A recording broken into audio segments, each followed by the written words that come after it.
አሜን አሜን።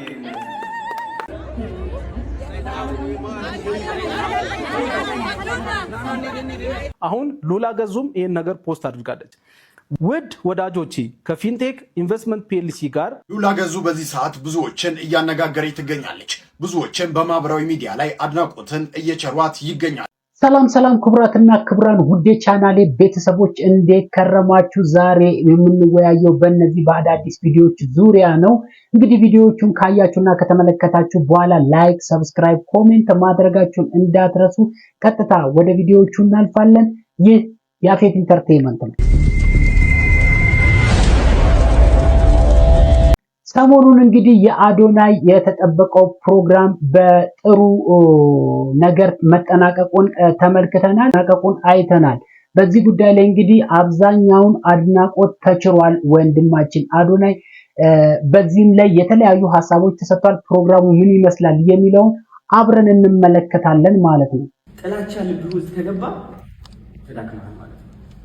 ሰይጣን በጥላቻ በኩል አድርጎ ነው የሚገባው። እናንተ የምታስቡ የተነገረን የሆነ የሰይጣን ማለት እንደዚህ ብሎ እንደዚህ ያለ አይደለም፣ እንደዚህ ያለ ይመጣበት።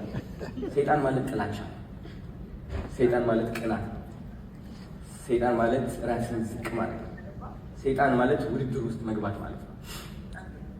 ሰው እነዚህ ጠላቶች ራሳቸው ላይ መስራት ከጀመሩ ከሰይጣናቸው ጋር ይገናኛሉ ማለት ነው። ከሰይጣን ጋር መገናኘት ደግሞ በጣም ያስፈራል። ከሰይጣን ጋር መገናኘት ምን ይመስላል? which is እንደዚህ ቆመ oh my god ራሴን እጠላለሁ oh my god ሰውነቴን አልወደውም oh my god ሰው እጠላለሁ በጣም oh my god ከሰውነታችን እያስባለሁ እንደዚህ ብላችሁ ስለራሳችሁ የደበቃችሁትና የተጎዳችሁት ነገር አድሚት ስታደርጉ ከመስታወት ፊት ቆማችሁ ራሳችሁን እያያችሁ የዛኔ ከሰይጣን ጋር ተገናኝታችኋል ማለት ነው አይደለ? ያ ሶ እንግዲህ አሁን እነዚህ ጠላቶች፣ እነዚህ ተራቢዎች፣ አወዳዳቂዎች ችግራቸው ከኛ ሳይሆን ከራሳቸው እንደሆነ ተምረናል አይደል? ከኛ ነው ወይስ ከራሳቸው ጋር ነው? ችግሩ ከራሳቸው ጋር ነው አይደል? ስለዚህ ችግሩ ከራሳቸው ጋር ከሆነ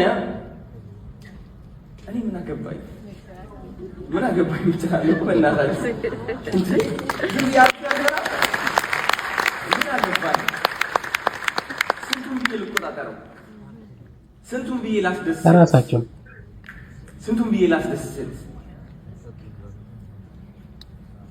ራሱን የሚጠላ ሰው፣ ራሱን የሚያወዳድቅና የሚያዳክም ሰው በየሰከንዱ ነው የምላችሁ። ሁላችንም ባይዘው ሰዎች ነን። አንዳንድ ደቂቃ፣ አንዳንድ ሰዓት፣ አንዳንድ ቀን አለ ራሳችን የምንጠላበት፣ ራሳችን የምናዳክምበት። ግን ያ ለራሳችን ያለው ጥቃት አሳልፈን ለሌላ ቡም ለመስጠት ስንወስን ተዳክመናል ማለት ነው። ስለዚህ እነዚህ ሰዎች ኢቭን ራሳቸውን ቢጠሉ እንኳን ከራሳቸው ጋር መያዝ አልቻሉም። ጥላቸው ማካፈል ወሰኑ። እኔ ኮንታሚኔትድ ነኝና እኔ ራሴን እጠላለሁና አንተም ራስህ መጥላት አለብህ።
ጊዜ ሰጠኛ ደስ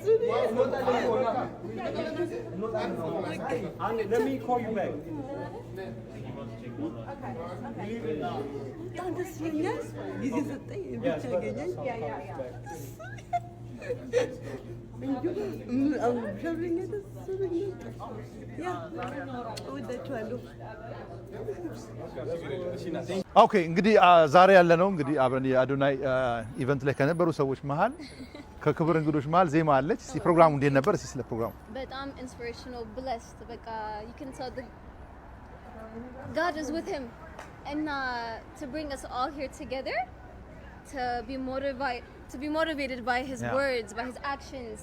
በቃ ገና this is the beginning.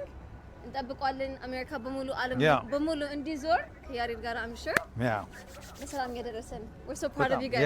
Thank you for supporting him. Thank you for coming. Of course. በጣም guys. እንግዲህ በፕሮግራሙ ላይና ከፕሮግራሙ በኋላ የታደሙት ሰዎች የሰጡትን ሐሳቦች አይተናል። እንግዲህ በዚህ ቪዲዮ ላይ እንደተመለከታችሁት በጣም እንግዲህ ትችት ሲቀርብበት የነበረበት ልጅ ነው። ያን ሁሉ ትችት አልፎ ያን ሁሉ በቃ ኔጌቲቭ ነገሮችን ተቋቁሞ በዚህ ልክ በውጤታማነት ማጠናቀቅ እንደውም 2000 ሰው ተብሎ ከ2000 በላይ ህዝብ ነው በአዳራሽ ውስጥ ተገኝቶ ያን ፕሮግራም የተከታተለው። ሰው ያስበዋል እግዚአብሔር ይፈጽማል ይባላል። ግን የሚገርመው ነገር ሌላ ዜጎች ከኢትዮጵያ ዜጋ ውጪ የሆነ ሰው ቢነሳበት ጥሩ ነበር። ግን የራሱ ዜጋ ኢትዮጵያዊ ሆኖ ይሄ ልጅ በዚህ ቪዲዮ ተለውጦ አሜሪካ ላይ ሄዶ ጀስት በዚህ ልክ ሞቲቬት ላድርግ ሲል በኔጌቲቭ የተነሱበት ሰዎች ኢትዮጵያውያን አሉ። እንዴት አንተ ከኢትዮጵያ መጥተህ ቪዲዮ ትሰራበን ሞቲቬት ልታረገን ትችላለህ የሚሉ ሰዎች አሉ። የሚገርመው ነገር አንድ ልጅ በጣም ትልቅ ነገር የተናገረችው አሜሪካ በገባ ሳይሆን አሜሪካ በገባው ነው የሚል ሐሳብ ሰጥታለችና እንደተመለከታችሁ በቃ ፕሮግራሙ ላይ ያለውን ፕሮግራሙ ካለቀ በኋላ ከሱ ጋር ፎቶ ለመነሳት እዛ ያሉት እንዳለ እንግዲህ ኢትዮጵያውያን ናቸው። ኢትዮጵያውያን ብቻ ሳይሆኑ እንደውም ነጮችም ገብተዋል ነው የተባለ እንዳለው መረጃ ማለት ነውና የሚገርመው ነገር ፈረንጅ አፕሪሺየት ሲያደርግ ፈረንጅ ሲያደርግ የኛ ሀበሻ ሆኖ የራሱን ትውልድ የራሱን ዜጋ ወንድሙ የሚቃወምበት ጊዜ ላይ ነንና በዚህ ልክ በቃ በሚገርም ሁኔታ ፕሮግራሙን አጠናቅቆ ጨርሷል። ገና ሌላ ስቴት ሊሄድ ፕሮግራም የተዘጋጀ ነው። እንግዲህ መላው አሜሪካንን ነው ይዞራል የተባለው ቱር ያደርጋል የተባለውና በዛቻው ወደ ጀርመን ይሄዳል። እንግዲህ ከሆነ ጊዜ በኋላ አይታወቅም። አሜሪካ ላይ ያለው ውጤት ይታይና ከአሜሪካ ውጪ ጀርመን፣ ፈረንሳይ ምናምን ነገር እያለ ሊሄድ ይችላል። እንግዲህ ይሄ ልጅ ማለት ነውና ትላንትና በቃ ልታስቆሙት የነበራችሁ ሰዎች ዛሬ ምን ተሰማችሁ? በእውነት ምን ተሰማችሁ? በቃ ይሄ ልጅ ምንም ውጪ ኖሮ እኮ አልፈልግም በቃ ሀገሬ ይሻለኛል ብሎ ወደ ሀገሩ የገባ ልጅ ነውና በዚህ ልክ እንግዲህ ውጤታማ ሆኖ ሰው ሊጥለው ሲል በቃ ሲታገል በቃ እንትን ሲል እዚህ ደርሷል። የሚገርመው ነገር እንደኛ አይደሉም አሜሪካን ውስጥ ያሉት ኢትዮጵያውያን ኔጌቲቭ ነገር ተወርቶበታል ምናምን ብሎ ፕሮግራሙን ላለመታደም እንትን ያደረጉት ነገር የለም። ግን ምንድነው ያደረጉት? በጣም ነው ሰፖርት ያደረጉት። ከምንም በላይ የሚሰጠው ኢቭን ፕሮግራሙን ከጨረሰ በኋላ መድረክ ላይ የሚሰጠውን ስጦታዎች እያያችሁ ነው። በቃ የተለያየ ነገር እየተገዛ ስጦታ እያሉ እያመጡት እዛ ጋር ሲያዩ ትልቋን ኢትዮጵያ በውስጣቸው ያገኙ ነው የመሰላቸው። ጀስት የሆነ ኢትዮጵያን ከዚህ ሲሄድ ታዋቂ ኢትዮጵያን ሲሄድ ጀስት ኢትዮጵያ ራሱ እዛ በቃ በእግር ሄደች መስሏቸው የሚታያቸው ኢትዮጵያን ስላሉ ነውና በዚህ ልክ እንትን ብሏል። ያቺ እንግዲህ ልብ ታማሚ ናት የሆነ እንትን አካል ጉዳተኛ ልጅ አለች እንግዲህ በዊልቸር ላይ እሷን ትሪት ያደረገበትን መንገድ ተመልከቱ። ሌሎቻችን ብንሄድ እንኳን ለእንደዛ አይነት ታማሚ አይደለም ጤነኛውንም ሰው ቆመን የማናገር ሞራሉም የሌለን ሰዎች ነን። በሱ ልክ ታዋቂ ብንሆን ኖሮ ማለት ሶ በዚህ ልክ ሰውን ትሪት እያደረገ ሲሄድ እኔ በጣም ሰርፕራይዝ ነው የሆንኩት በዚህ ፕሮግራም ማለት ነው። ኦሬዲ ሙሉ ፕሮግራሙን ሙሉውን ተከታትያለሁ ሌሊት ላይ ማለት ነውና በቃ ያየሁት ነገር የሚገርም ማለት ነው። በዚህ ልክ በቃ ነገሮችን ኦብስታክሎችን አልፎ በዚህ ልክ ውጤታማ ይሆናል ብዬ አላሰብኩም ነበር። ሶ ግን እግዚአብሔር የሚያደርገው ነገር የለም። የአዶናይ ፕሮግራም አልቋል። ቀጣዩ እንግዲህ ጉዞ ወዴት ይሁን አይ ዶንት ኖ አናውቅም። እንግዲህ እና የሄደበትንም አላማ ዋና የመጀመሪያው ግቡን በቃ ኦሬዲ 100 እንኳን ባይባል 90% አላማውን መጥቷል ማለት ነው። ግቡን መጥቷል ማለት ነው። ሶ ከዚህ በላይ ልጁ እንዲሰራ ሁላችንም በጣም አፕሪሺየት አድርገን በቃ ልንደግፈው አይዞ ቢያንስ ሌላ ነገር እንኳን ማድረግ ባንችል በሞራል በቃ ባለን ሚዲያ ሰፖርት ማድረግ ይጠበቅብናል ማለት ነው። ስለዚህ ኔጌቲቭ የምታስቡ ሰዎች እንደው ከኔጌቲቭ ወጣችሁ ይሄን ልጅ ብትረዱት ምን ይሻላችኋል? ብትረዱት ይሻላችኋል ወይስ በኔጌቲቭ መንገድ ብትቀጥሉ ይሻላችኋል? እንደኛ ኔጌቲቭ ሐሳባችሁን ትታችሁ ወደ እንትን ብትመጡ ወደ ፖዚቲቭ ነገር ብትመጡ የተሻለ ነው የሚል መልእክት አለን። አዶናይ በዚህ ቀጥል። ሉላ ገዙ በዚህ ሰዓት ብዙዎችን እያነጋገረች ትገኛለች። ብዙዎችን በማህበራዊ ሚዲያ ላይ አድናቆትን እየቸሯት ይገኛሉ። ታዋቂነት በኃላፊነት ካልተያዘ አደጋ አለው። ሉላ ግን ስሟንና ክብሯን ከጊዜያዊ ጥቅም በላይ አስቀድማለች ሲሉም እየጻፉ ይገኛሉ። ሴቶች አርቀው ያስባሉ የሚለው አባባል በተግባር ሲተረጎም በሉላ ገዙ ታይቷል። ከአንድ ዓመት ከአንድ ወር በፊት ብዙዎች ለጥቅም ሲሉ የሚጋፉበትን የ8 ሚሊዮን ብር መኪናና የአምባሳደርነት ክብር አይሆንም በማለት በገዛ ፍቃዷ ውል ያቋረጠችው ሉላ ዛሬ የብዙዎችን አድናቆት እያተረፈች ትገኛለች። በየካቲት 2017 ዓ.ም ሉላ ገዙ ከፊንቴክ ኢንቨስትመንት ጋር የነበራትን ድርድር በራሷ ውሳኔ ማቋረጧን ስታሳውቅ ምክንያቱ ምን እንደሆነ በወቅቱ ግልጽ አልነበረም ነበር። ሆኖም ግን ዛሬ ድርጅቱ በፈጸሙ የወንጀል ተግባር የተጠረጠሩ ስማቸው የተነሳውና በቁጥጥር ስር የዋሉት ታዋቂ አርቲስቶች ሁኔታ ሲታይ የሉላ ውሳኔ የጥቅም ሳይሆን የመገንዘብና የጥንቃቄ ውጤት እንደነበረም ብዙዎች ተረጋግጧል ሲሉ ሀሳባቸውን እየገለጹ ይገኛሉ። ይህንን የሉላ ውሳኔ እንዴት አያችሁት? ሀሳባችሁን ኮመንት ላይ አስፍሩልኝ። አሁን ሉላ ገዙም ይህን ነገር ፖስት አድርጋለች። ውድ ወዳጆቼ ከፊንቴክ ኢንቨስትመንት ፒኤልሲ ጋር BYD ኤሌክትሪክ መኪናዎችን ለማስተዋወቅ የብራንድ አምባሳደር ሆኜ ለመስራት ሂደት ተጀምሮ የነበረ ቢሆንም ከየካቲት 26 የክብሮ በራሴ የግል ውሳኔ አብሮ የመስራት ስምምነቱን ሙሉ በሙሉ የተቋረጠ መሆኑን አስታውቃለሁ። በራሴ የግል ምክንያት ነው ያለችው። ገንዘብ ሳይከፍላት ነው ምንድን ነው አልገባንም። ነገር ግን በራሴ የግል ምክንያት የምትለው ለምን እንደሆነ አልገባንም እና ኤግዛክትሊ ተመሳሳይ ነገር ነበር ህይወትም ያደረገችው። ስለዚህም ከፊንቴክ ጋር ምንም አይነት ስራ ያልሰራው መሆኑንና ወደፊትም የድርጅቱን መኪኖችም ሆነ ሌሎች ምርትና አገልግሎቶች የማስተዋወቅ የመደገፍም ሆነ የመወከል ኃላፊነት የሌለኝ መሆኑን በአክብሮት እገልጻለሁ። ስለዚህ ይሄ ማለት በአጭሩ ምንድነው? እኔ ተጠያቂ አይደለሁም እያለች ነው እና ከዚህ በፊት እንደምታስታውሱት ዳናይት አንድ ድርጅት አስተዋውቃ ከሱ ጋር በተፈጠረ ችግር በጣም ብዙ ሰዎች የተለያየ ነገር እያሉ ነበረ። እንዳያችሁት ፊንቴክ ጋር ሉላ እንግዲህ በጣም የሆነ እንትን ነበራት። ልክ እንደነ ሰራዊት ፍቅሬ እንደነ ሰለሞን ቦጋለ የሆነ ማስታወቂያ ልትሰራ ተዋውላ ነበር። ኢቭን ራሱ ያው እሷ ትንሽ ሴትም ስለሆነች እንደገና ደግሞ ብዙ እንትኖች ይከተሏታል ተብለው ታሳምናለች ተብሎ ስለታሰበ የ8 ሚሊዮን ብር መኪናም ሊሰጣት ተዋውላ ነበርና የአምባሳደርም ሆና እንድትሰራ ጠይቋት ነበር። ነገር ግን እዛ ፕሮግራም ላይ ኦሬዲ የሆነ የተላለፈ ፕሮግራም ነበር እና በዛ ፕሮግራም ላይ መጀመሪያ ተዋውላ ነበረ።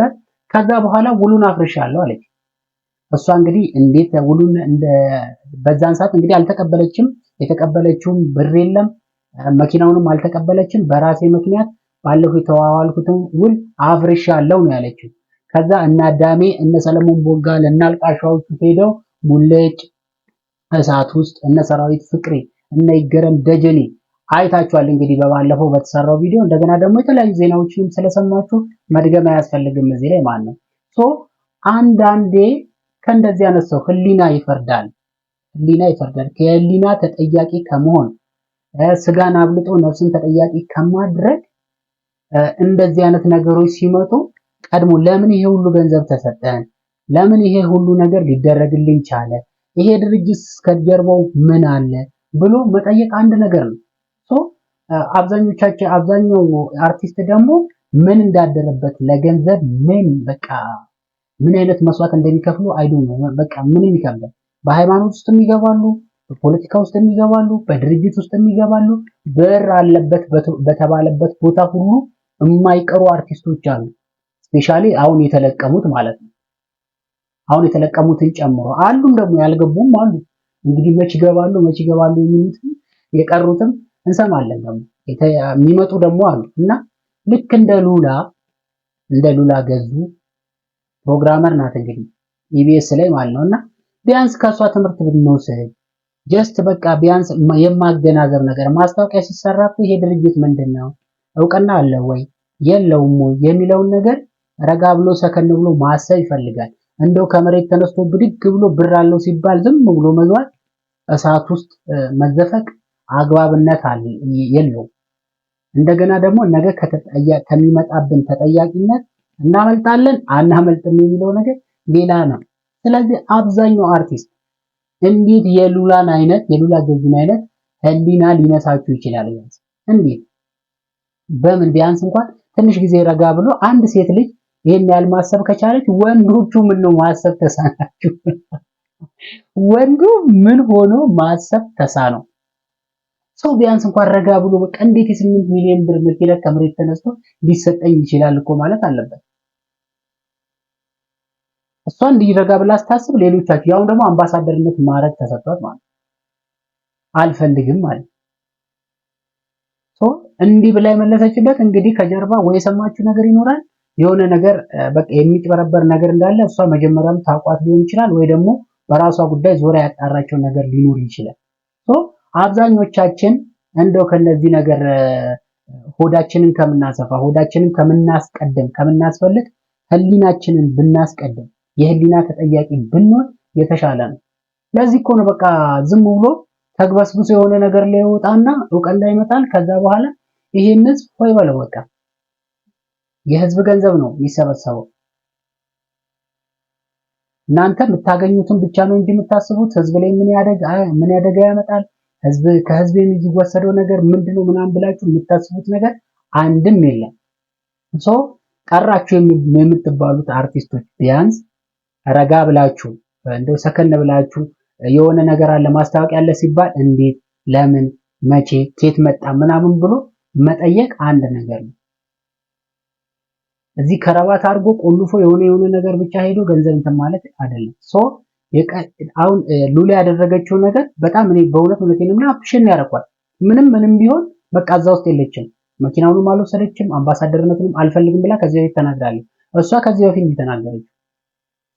ዛሬ ላይ እነሱ ተጠያቂ ሲሆኑ ለካ እሷ በፊት እንዲያለችው እንዲያነች ችግር እንዳለበት ወይ ሚስጥሩ ደርሷት ይሆናል የሚል ሐሳብ ነው አሁን እኛ ጋር ያለው እንጂ እሷ አሁን ያኔ በቃ ትቻለው እንዳለች ነው እንጂ እነሱ ከተለቀሙ በኋላ ወይም ደግሞ ይሄ ድርጅት በወንጀል ከተጠየቀ በኋላ ምንም የተናገረችው ነገር የለም። ኦሬዲ ስራዋን እየሰራች ነው።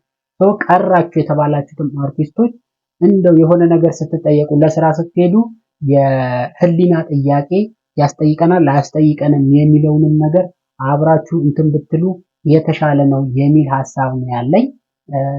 ቀራችሁ ደግሞ የተባላችሁ ሆዳችሁን የምታስቀድሙ ሰዎች ደግሞ ህሊናችሁን የሸጣችሁ ሰዎች ደግሞ እንደው ህሊናን የሆነ አፕዴት የምታረጉበት ህሊናችሁን ማስተዋልን እንዲኖረው የምታረጉበትን መንገድ ብትፈልጉ የተሻለ ነው የሚል ሐሳብ ነው ያፌት ኢንተርቴይንመንት ያለው።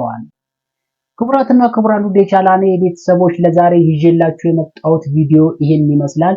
ቪዲዮውን እንግዲህ እንደተመለከታችሁት ከታች ሐሳብ ካላችሁ ስር ኮሜንት ላይ ሜንሽን አድርጉኝ። በሚቀጥሉት ቪዲዮዎች እስከምንገናኝ እኔ ከወዲህ ተሰናበትኩኝ። ይህ ያፌት ኢንተርቴይንመንት ነው።